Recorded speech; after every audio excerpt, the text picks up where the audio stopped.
incredibly nervous to talk in front of you because you've got to be one of the most formidable people that I've ever heard of or ever listened to or ever seen. So my question is, again, you're one of the best communicators that I've ever listened to.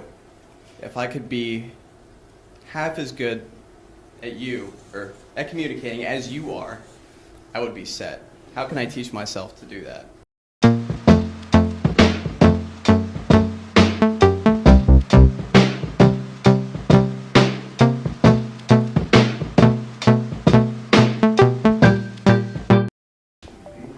You know, really, like, well, there's a couple of things.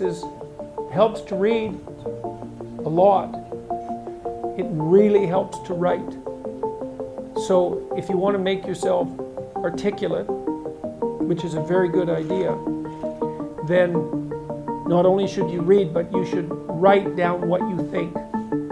And if you can do that a little bit every day, 15 minutes, maybe you could steal 15 minutes and do it every day. But if you do that for 10 years, you really straighten out your thinking.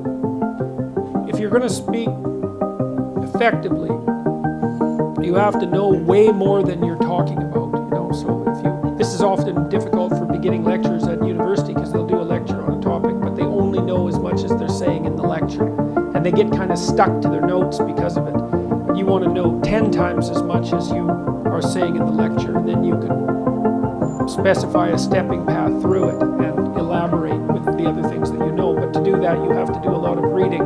But you also have to do a lot of reading because that's where the synthesizing comes. So that's on the input side. And then on the output side, well, there's some tricks, techniques, let's say. Like if you're speaking in front of a group, you are not delivering a talk to a group. That's not what you're doing. The talk isn't a packaged thing that you present to a group. There isn't a group. There's a bunch of individuals, and you talk to them. So when I talk to a group, I always talk to people one at a time. And that makes it easier too, because you know how to talk to a person. It's like, can you talk to 1,000 people? Well, probably not, because it's too intimidating. But there isn't 1,000 people there. There's 1,000 individuals. So you just look at an individual and you say something, and you can tell if they're engaged. They look confused, or they look interested, or they look angry, or they look bored, or maybe they're asleep, in which case you look at someone else. And they give you feedback about how you're doing. And so one thing is to have something to say, yeah, but the next thing is pay attention to who you're talking to. Because unless you're very badly socialized, and that seems unlikely in your case because, you know, you present yourself at least moderately well, you know.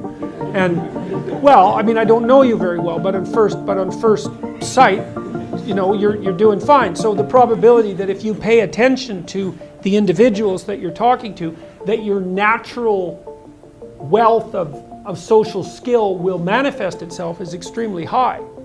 And so you don't deliver a talk to an audience.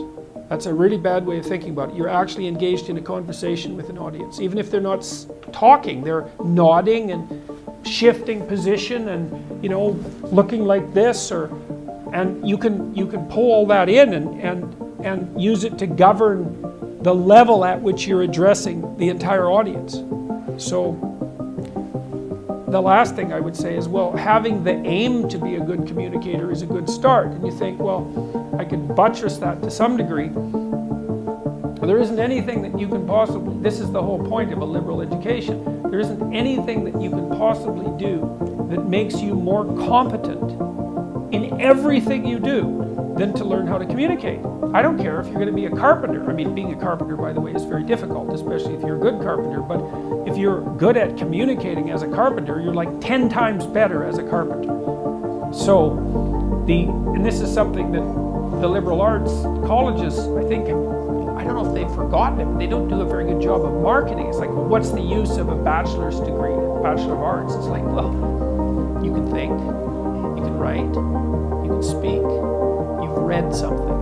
It's like, the economic value of that is incalculable. The people that I've watched in my life who've been spectacularly successful they have skills. Clearly, that's a minimum precondition, but they're also very, very good at articulating themselves. And so whenever they negotiate, they're successful.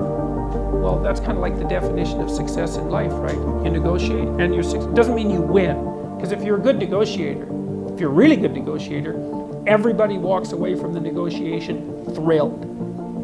And so then people line up to do things with you. So, and that's all dependent on your ability to communicate. So practice. Thank you very much.